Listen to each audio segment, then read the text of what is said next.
Sœur Teresa avait 69 ans lorsqu'elle découvrit que le corps pouvait trahir l'esprit, même après 47 années de discipline religieuse.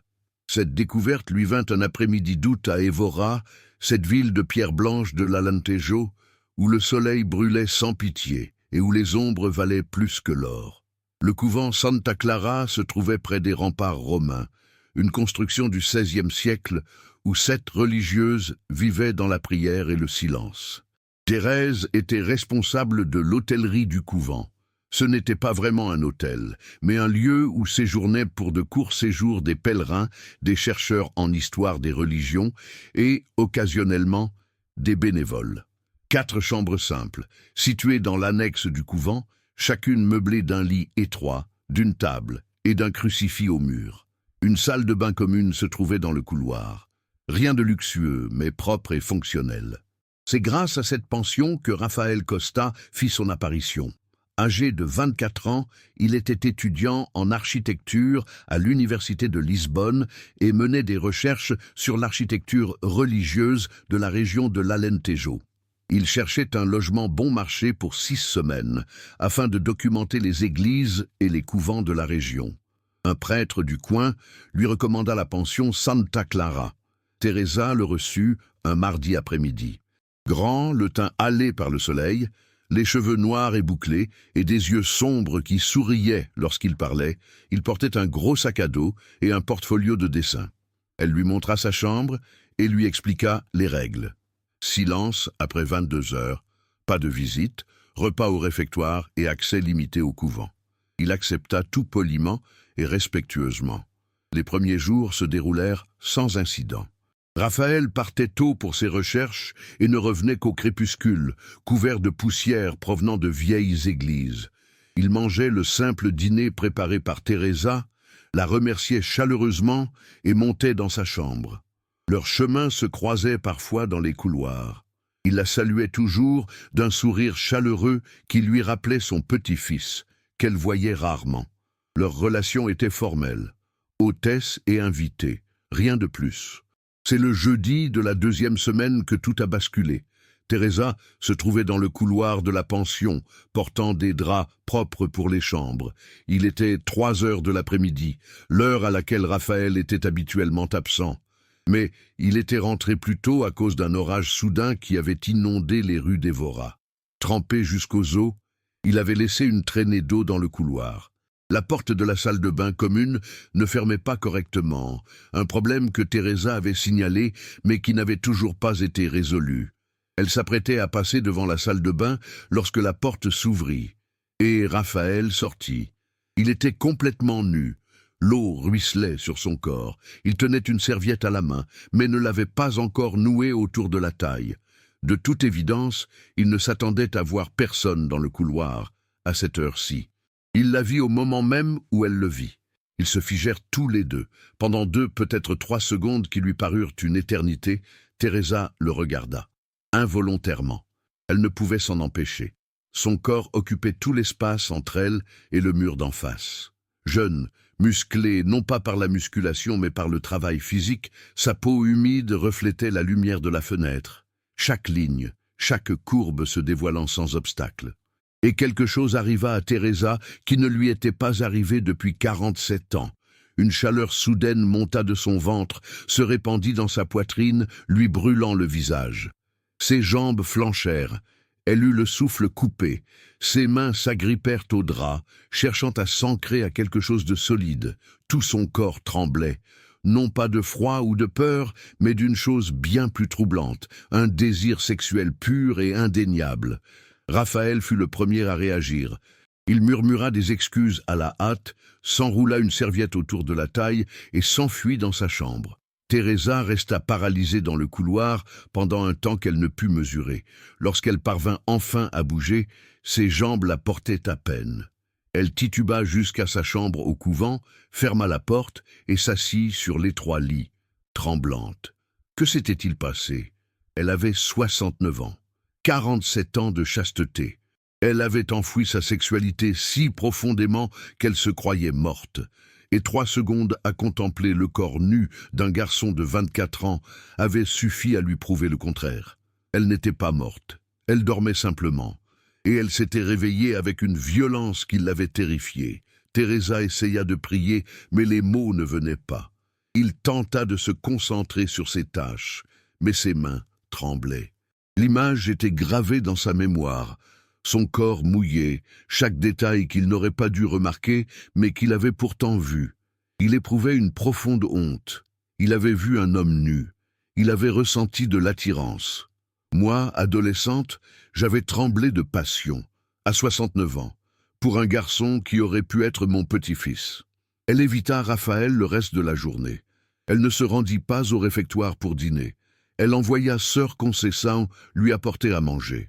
Elle resta enfermée dans sa chambre, en proie à des pensées qu'elle n'aurait pas dû avoir, mais qu'elle ne parvenait pas à chasser.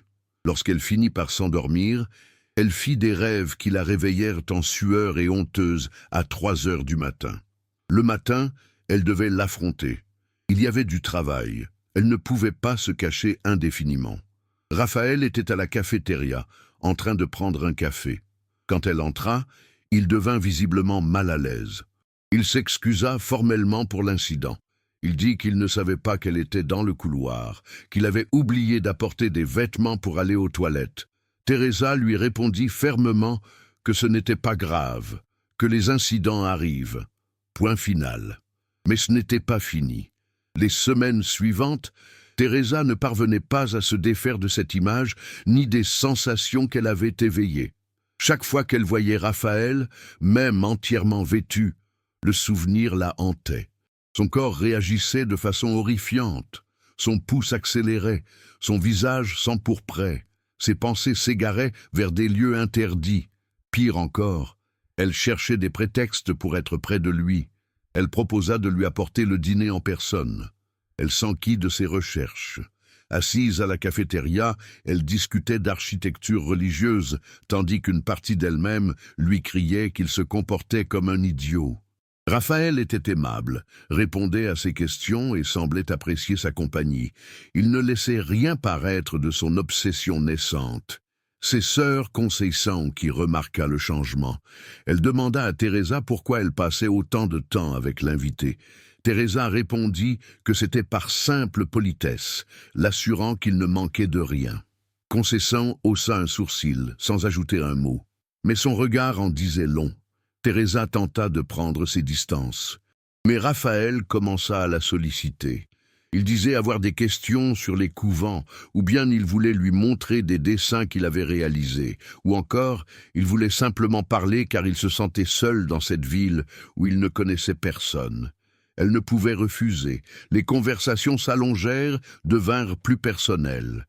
Il lui raconta son enfance pauvre à Porto, son travail depuis l'âge de 15 ans pour aider sa famille, son rêve de devenir architecte, alors que tous disaient que c'était impossible pour quelqu'un de son milieu. Thérèse a partagé son histoire.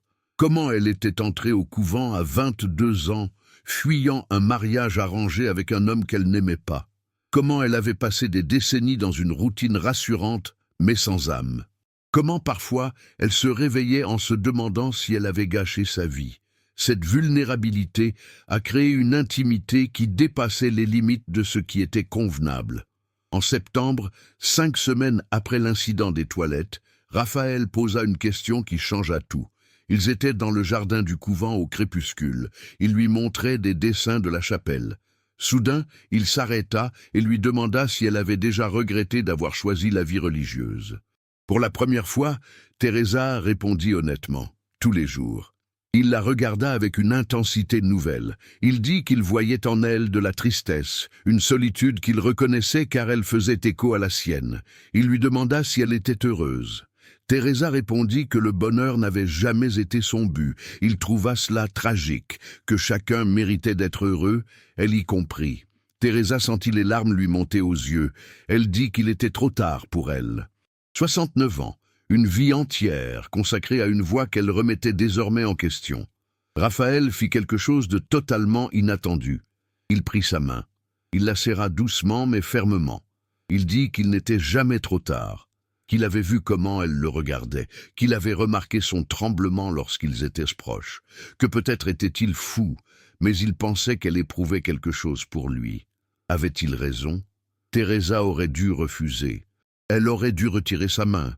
Elle aurait dû poser des limites claires.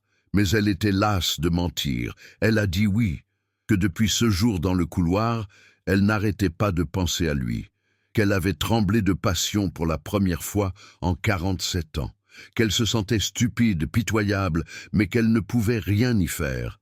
Raphaël ne rit pas. Il ne sembla pas dégoûté. Il dit qu'il ne la trouvait pas stupide, qu'il éprouvait lui aussi des sentiments profonds pour elle, que son âge n'avait aucune importance, qu'il voyait en elle une femme fascinante, intelligente et belle, d'une beauté qui dépassait le simple physique, qu'il voulait être avec elle si elle le lui permettait. Teresa disait que c'était impossible. Il avait 24 ans. Elle en avait 69, 45 ans d'écart. Elle était religieuse. Il était jeune, toute la vie devant lui. Toute relation serait obscène, elle les détruirait tous les deux. Raphaël disait comprendre les obstacles. Mais il demandait combien d'années lui restait-il. 10, 20, si elle avait de la chance. Passerait-elle ces années dans le regret ou essaierait-elle enfin de vivre? C'est cette question qui fit tomber ses dernières résistances. Thérèse l'embrassa là, dans le jardin, sous le regard des saints représentés par des statues antiques. Ou peut-être l'embrassa-t-il. Peu importait qui avait pris l'initiative. L'essentiel était que les barrières s'effacent. Les semaines suivantes, ils nouèrent une relation secrète impossible. Des rendez-vous furtifs dans le jardin, tard dans la nuit. Des conversations chuchotées à l'hôtellerie, pendant que les autres religieuses dormaient. Et finalement, inévitablement, une intimité physique que Thérèse n'avait jamais connue de toute sa vie d'adulte. Raphaël se montra patient face à son inexpérience, doux avec ses complexes concernant son corps de 69 ans. Teresa découvrit que des décennies de déni n'avaient pas altéré sa capacité à éprouver du plaisir. Son corps, malgré son âge, réagissait encore au toucher lorsqu'il était empreint d'un désir et d'une attention sincère. Elle se sentit vivante pour la première fois. Mais la culpabilité l'accablait. Chaque fois qu'elle entrait dans la chapelle, elle savait qu'elle était hypocrite. Chaque fois qu'elle voyait d'autres sœurs, elle savait qu'elle trahissait leur confiance. Chaque fois qu'elle priait, elle savait que ses prières étaient vaines. Elle avait rompu son vœu de chasteté de la manière la plus irrémédiable. Et elle ne pouvait se repentir car Raphaël était devenu la raison de son réveil. C'est la Mère supérieure qui l'a découvert. Elle a vu Thérèse et Raphaël dans le jardin, enlacés d'une manière indéniablement romantique. La confrontation fut brutale. Thérèse ne nia rien. Elle a tout avoué. La Mère supérieure était plus dévastée que furieuse. Elle déclara que Thérèse avait non seulement rompu ses vœux, mais aussi scandalisé tout le couvent. Qu'une relation avec un garçon assez jeune pour être son petit-fils était un abus de pouvoir, l'exploitation d'un jeune homme vulnérable. Thérèse tenta d'expliquer que Raphaël n'était pas une victime, que l'initiative venait de lui. La Mère supérieure refusa de l'écouter. Raphaël fut immédiatement renvoyé de l'auberge. Teresa fut mise à l'écart pendant que le diocèse déterminait les conséquences. Ils ne purent lui dire adieu dignement. Seuls des regards furtifs de l'autre côté de la cour l'accompagnèrent jusqu'à la sortie. Des semaines d'enquête s'ensuivirent. Des questions indiscrètes. Le jugement des supérieurs. Finalement, Teresa eut le choix. Renouveler ses vœux et passer le reste de sa vie en pénitence ou quitter l'ordre. À 69 ans, elle choisit de partir. Non par manque de peur, mais parce que Raphaël lui avait ouvert les yeux. Elle avait gâché des décennies. Elle ne comptait pas gaspiller les années qui lui restaient. La procédure de dispense dura des mois. Lorsqu'elle quitta enfin le couvent en décembre, Raphaël l'attendait. Il avait loué un petit appartement à Évora. Il lui proposa, si elle le souhaitait, de venir vivre avec lui. Ils commencèrent une vie commune qui paraissait impossible à tous. Il avait 25 ans, elle 70. Ce fut un scandale dans cette ville conservatrice. Sa famille rompit tout contact. Le couvent la rejeta catégoriquement. Mais ils savaient l'un l'autre. Raphaël termina ses études. Teresa trouva un emploi aux archives municipales. Ils vécurent modestement, mais en toute authenticité. Elle mourut 5 ans plus tard, à 75 ans. Un cancer foudroyant. Raphaël, alors âgé de 30 ans, prit soin d'elle jusqu'à la fin.